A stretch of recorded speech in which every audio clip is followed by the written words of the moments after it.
आप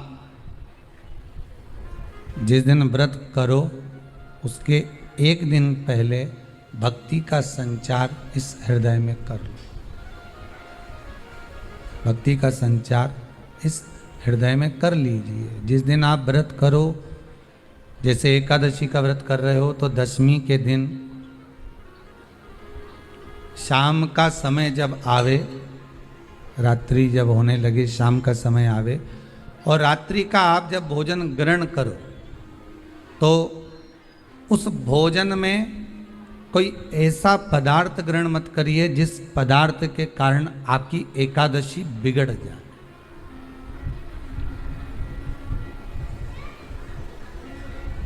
कोई बेकार भोजन में ग्रहण नहीं करना, श्रेष्ठ भोजन ग्रहण करिए दशमी के। और एकादशी का दूसरा नियम बहुत ध्यान से सुनिएगा। जिस दिन आपकी एकादशी का व्रत हो उस दिन प्रयास करिएगा कि अपने हाथ से किसी भी वृक्ष की कोई पत्ती टूटे ना। अपने हाथ से किसी भी वृक्ष की, पौधे की, किसी भी वृक्ष की पत्ती अपने हाथ से ना टूटे। बहुत ध्यान दीजिएगा महाराज। एकादशी का ये दूसरा नियम है कि अपने हाथ से किसी पौधे की, किसी वृक्ष की, किसी डाली की कोई पत्ती टूटे ना, कोई पत्ती ना टूटे, इसका प्रयास करिए।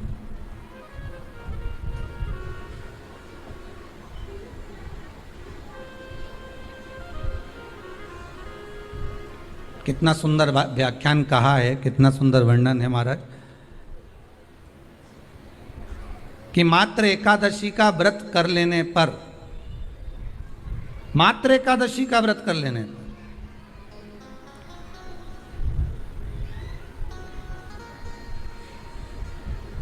जो पूर्व में किया गया हमारा पाप कर्म है, हमने किसी जीव की हत्या करी है, हमने किसी को कष्ट प्रदान करा है, हमने किसी को अपशब्द कहा है, हमने किसी को ताने दिए, हमने किसी को आड़ा टेढ़ा कहा है, हमने किसी को गालियां दे दी है, मात्र एकादशी का व्रत ही कर लेने पर ये सारे जो दोष हैं वो समाप्त हो जाते हैं।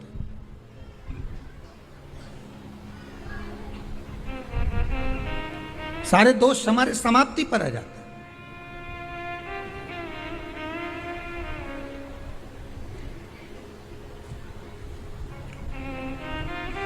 अब एक विचार करिएगा थोड़ा सा अपने मन में, अपने चित्त में, अपनी वृत्ति में एक बात उतारिएगा। एक अपने मन में एक बात को उतार कर रखिएगा कि आप अपने पाप को, अपने पाप कर्म को जिस दिन क्षीण करने वाले हो, समाप्त करने वाले हो, अपने पाप को आप जिस दिन समाप्ति पर लेकर जा रहे हो, तो उसके एक दिन पहले आपको प्रसन्नता होना चाहिए कि नहीं होना चाहिए कि कल मेरा पाप कटने वाला है, कल मेरा पाप समाप्त होने वाला है।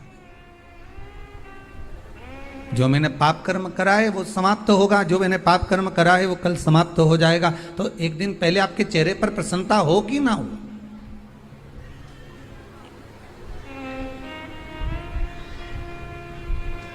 और चेहरे पर वो प्रसन्नता आपके आना चाहिए कि कल मेरा एकादशी का व्रत है, आज दशमी है, कल एकादशी का व्रत है, तो कल मेरी जब एकादशी का व्रत रहेगा तो मेरा ना जाने कितना कितना पाप, कितना असत्य, कितना झूठ, कितना प्रपंच वो समाप्त हो जाएगा। इसमें मुझे प्रसन्नता हो, इसमें मुझे आनंदता हो।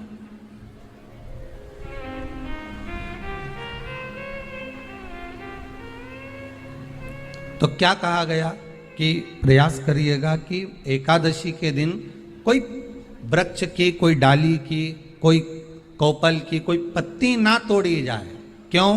तो कहा अगर उस पत्ती को हम तोड़ देते हैं, वृक्ष की पत्ती को या क्यारे में लगी हुई कोई डाली की पत्ती को हम तोड़ देते हैं तो एकादशी का पुण्य फल प्राप्त नहीं होता, एकादशी का कोई फल हमारे खाते में नहीं जाता, पुण्य फल प्राप्त। अब फिर भले तुम चाहे तुमने मोरधन खाया हो, चाहे तुमने फिर चिप्स खाई हो, चाहे तुमने फिर व्रत का कितना ही सामान खा गए हो और तुमने सोचा कि आज मेरी एकादशी है, तो फिर उसका कोई फल प्राप्त नहीं है, उसका कोई सुख प्राप्त नहीं है आपको, फिर उसका कोई आनंद प्राप्त नहीं है आपको, फिर उसमें कोई आनंद की अनुभूति आपको।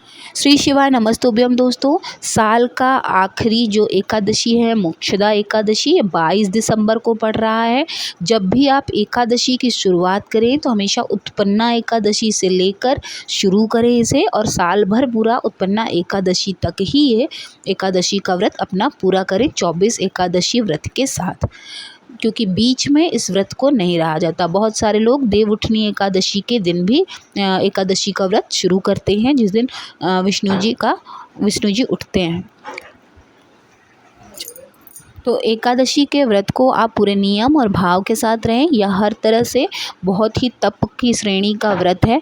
आई होप आपके लिए ये वीडियो बहुत यूज़फुल होगा। वीडियो पसंद आए तो प्लीज़ चैनल को ज़रूर सब्सक्राइब करिएगा, साथ ही वीडियो को लाइक करना और शेयर करना ना भूलें, ताकि और लोगों तक इसकी मदद हो।